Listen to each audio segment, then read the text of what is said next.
Welcome back to the Indian Wisdom Podcast. I'm your host, Dr. Raj Balkaran. And you enjoy stories, wisdom bombs, and general good times. One hopes. So once upon a time, there was this great sage Uddalaka. He's made famous in various Upanishadic passages. More on Uddalaka another day. But today, we talk about Uddalaka's pupil, the student, and there's much to be said, and much has been said about the student-disciple relationship, the extent to which it is very familial at times, incestuous even. It's very enmeshed, and perhaps that's necessary because that relationship is geared towards the preservation of knowledge. And we know that, for example, the Vedic corpus has been pristinely preserved for millennia, which is astonishing. Astonishing in particular in a world without writing until relatively recently on the millennial stage. And so the relationship between student and teacher, it's about the knowledge. Both student and teacher are in service to the preservation and transmission of knowledge, or you name it, insights, energy, right? It's the line to be preserved. The teacher may be the face of it, insofar as presumably or ideally the teacher will be an acquisition of that and a proper wielder of that. But the relationship is really about the student. It's really focused about the formation and the training of the student because, and guess what? The face of tradition, however exalted, is on the way out. And that face of old must be replaced by new. And this is how traditions continue. This is how they are perpetuated. Okay, there's much to be said about that. And much has been said about that. But this great sage Uddalaka had this fairly skilled student named Kahoda. And Uddalaka so loved this student Kahoda that he was open to Kahoda marrying his daughter, Sujatha. They were sort of smitten with one another. And so, not only is the student a sort of de facto adopted son, as sort of was the custom. He's now, a son-in-law, husband of his daughter Sujata. Okay, so Uddalaka is a special sage, and so Sujata comes from a special line, and Kahoda and Sujata conceive a very special fetus indeed, who was very advanced even in vitro. Now it's interesting. Some things we learn, some skills we learn, and some skills we discover. And karmic theory has a great deal to say about why it might be the case that there are skills which we strive to attain, and there are skills which we seem to have either in spades or in part, and we may develop in this life. But while Kahoda was still training, it seemed that his forthcoming child, his child in vitro, was fairly advanced and not a prodigy because, being still a student, every once in a while, right? Sujata would listen to her father, listen in on her father teaching Kahoda, and them reciting the beautiful Vedic recitations. And every once in a while, Kahoda would make little error here and there. And now it cannot be overemphasized the extent to which the Vedic corpus is preserved and recited and chanted pristinely. Every syllable, every swara, every intonation. Okay, so think of a very complex symphonic or operatic performance where every note, every emphasis, right, is pristinely in place. Okay, and so while fairly attained, Kahoda would make the odd mistake. So he made a little bit of a mistake in the recitation, and the fetus in Sujata's womb would kick. His son would kick. Oh, very interesting. And then, a little later, he makes another mistake. And there's another kick. Coincidence? We think not. And so every time Kahota made a teeny weeny error in his recitation of the Vedic revelations, his child would kick. So he became aware, Kahota, that this was intended as a corrective or, sort of a perhaps reprimand is a bit harsh, but intended as a hey, wait a minute, that's not right. Hey, that's not right. What's going on here? But in an effort to avoid embarrassment, Kahota ignored the kicks, which he knew were geared towards his little missteps, and he just continued his recitation and training. 1, 2, 3, 4 kicks, 5, 6, 7.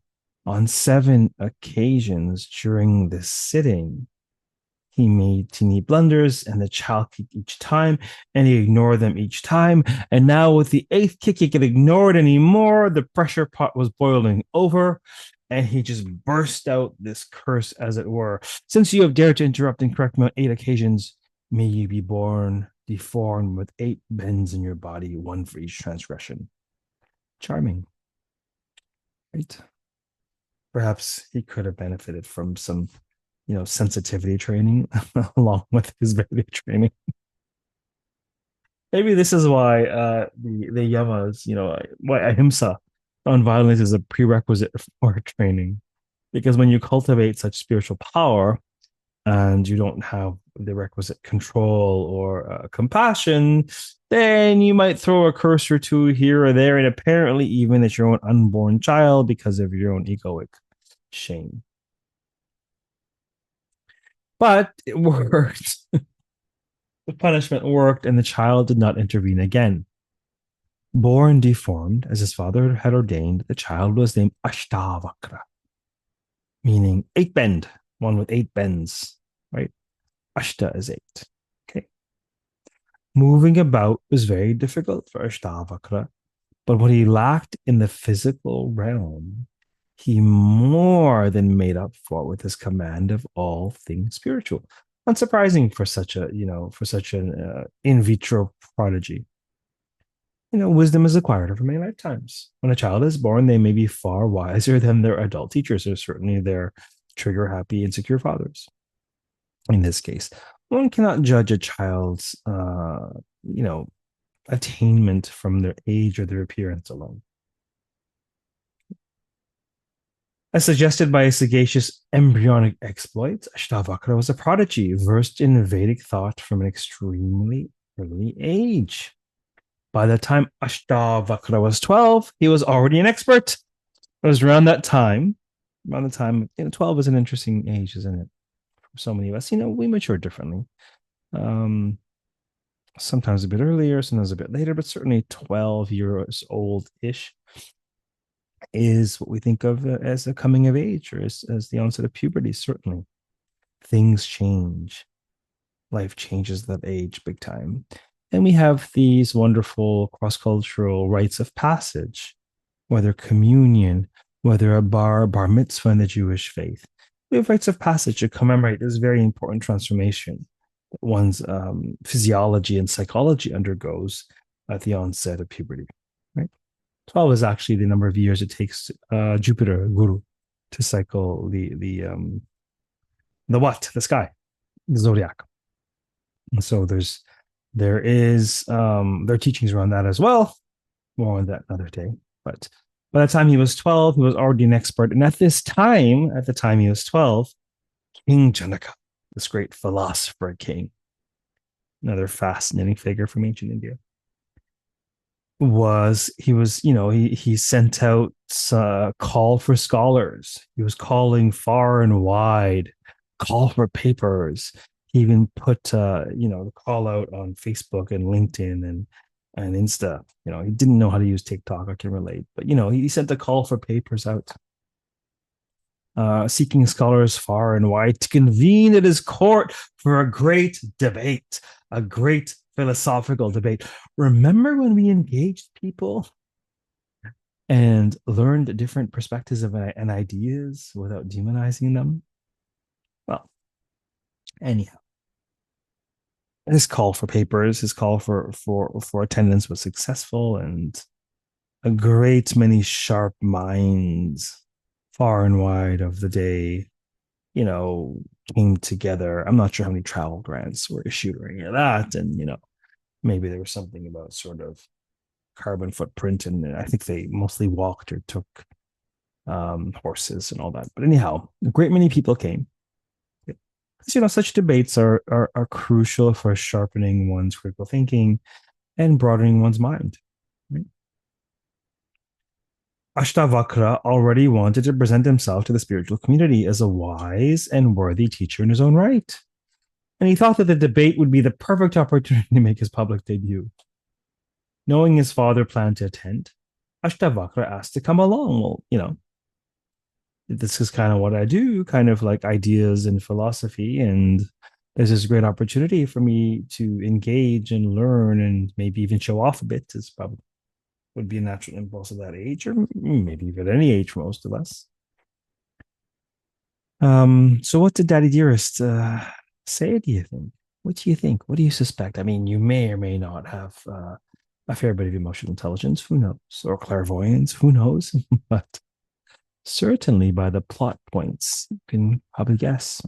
See, great story tells you how it wants to be read. Stories can surprise, but it's very, very poor storytelling which betrays, which is why some of the great epics of our times, big screen epics, have really gone down the gutter. It's not a question of disagreeing with how they ended up, right? Whether Game of Thrones, whether Star Wars, whether this, whether that, they've gone down the gutter because they've broken the sacred bond between teller and hearer, where the story tells you how it wants to be read. This is a simple but profound insight on behalf of the semiotician Umberto Eco. It's a guiding rule which has served me well as a teller of stories, as a hearer of stories, and certainly as a scholar of stories. I tell you. So when characters behave entirely out of character, really, there's a betrayal. Now, people can behave out of character, and the story can be such that a person behaves out of character. That's different when one is witnessing a scene or a dialogue that comes completely out of left field and just makes no sense whatsoever. Stories are about meaning making. They not only should be meaningful and sensible, they are actually the building blocks of how we make meaning of life. So it's especially distasteful and disturbing when we are betrayed by these very building blocks. And that was some kind of footnote back to the main text. So knowing his father wanted to attend, Ashtavakra asked to come along. He was eager to participate. That's out of the question, barked Kahoda. You're just a child, and a crippled one at that. Charming, right? I think of Tyrion Lannister here. The king would never let you participate. Besides, there's no way I'd slow myself down to keep pace with your debilitated speed. Kahoda refused his request, discriminating against him because of his age and his physical ability. Like all discrimination, Kahoda's was born of insecurity. This is why people discriminate, because they want to feel better about themselves by putting someone else down. And they want to feel better about themselves because they don't feel very good about themselves. Right.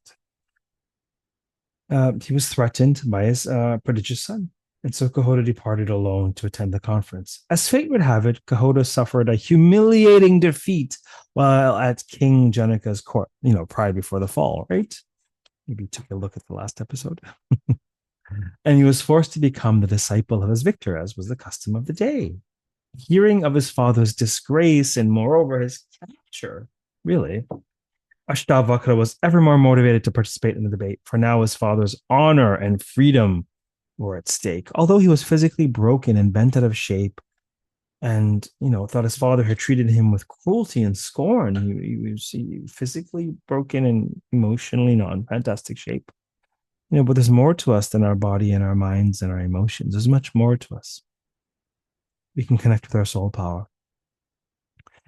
Ashtavakra, despite this broken state, was determined to rescue his father. So he set out for the court of Janaka straight away.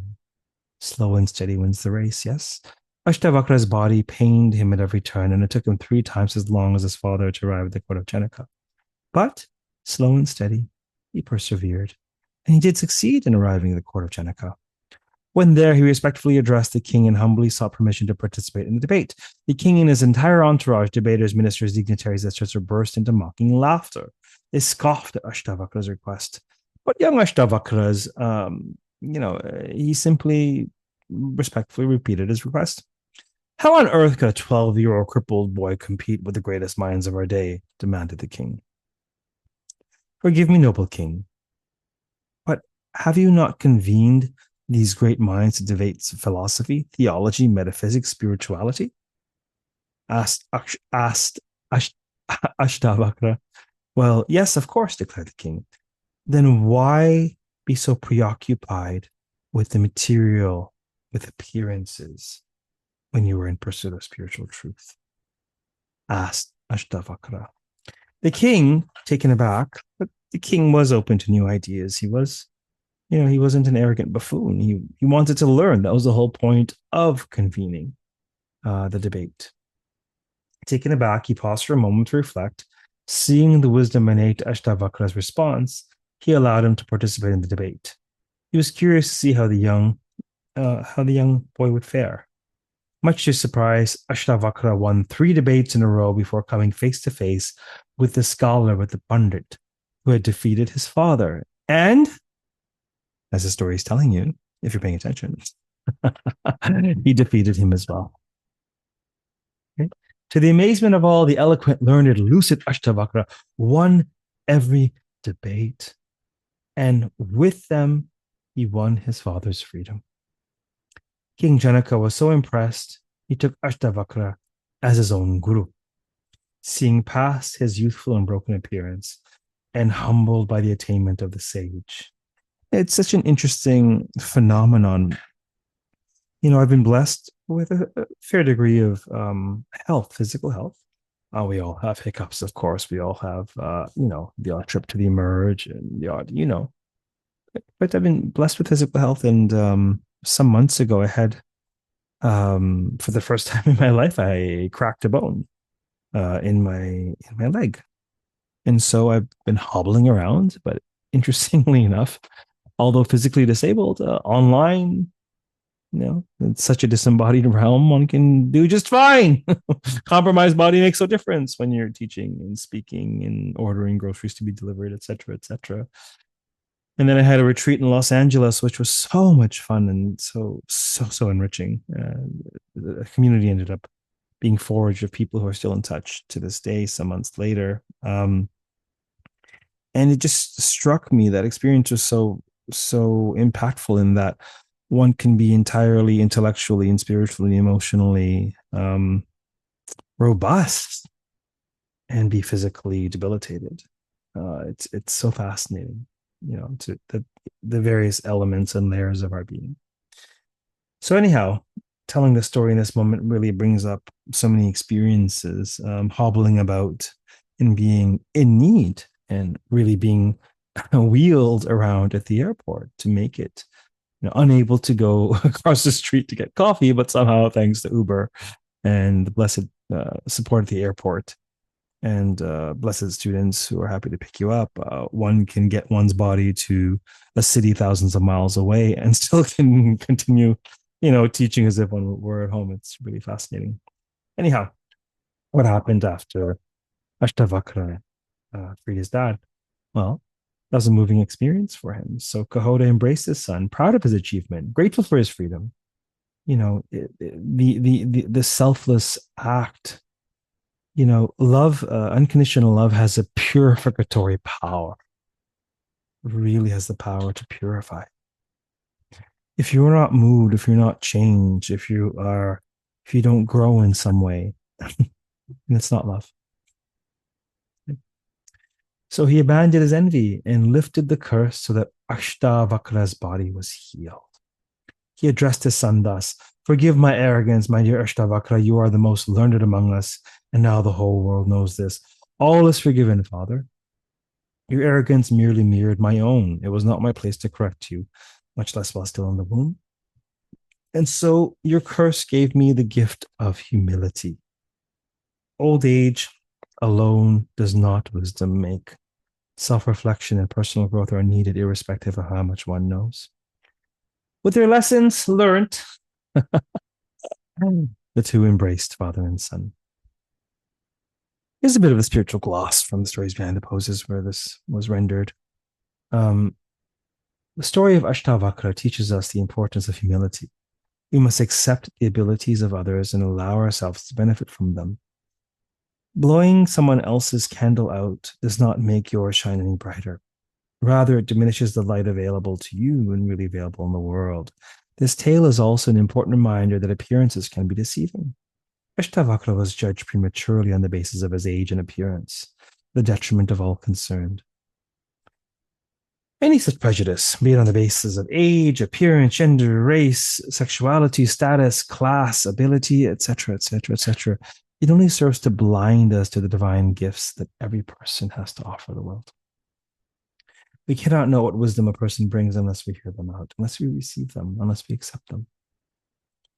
Ashtavakrasana, this is the yogic posture named after Ashtavakra, calls us, like Ashtavakra, to find the comfort in the discomfort and be of poised mind, no matter how bent out of shape our circumstances may be. It calls us to retain contained consciousness, no matter how contorted our lives appear.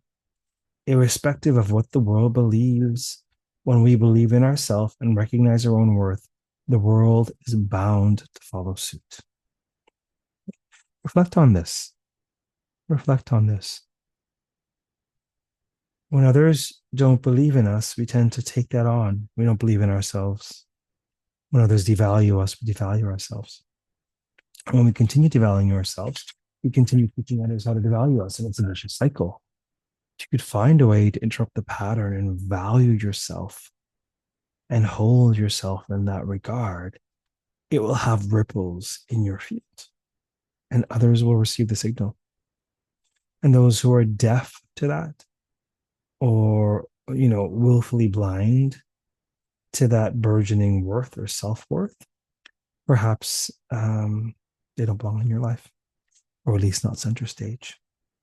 I wish you well on your journeys, in your learning and listening. And feel free to get in touch if I can be of any support. IndianWisdomSchool.com or RajBalkaran.com. Take good care of yourself. Namaste.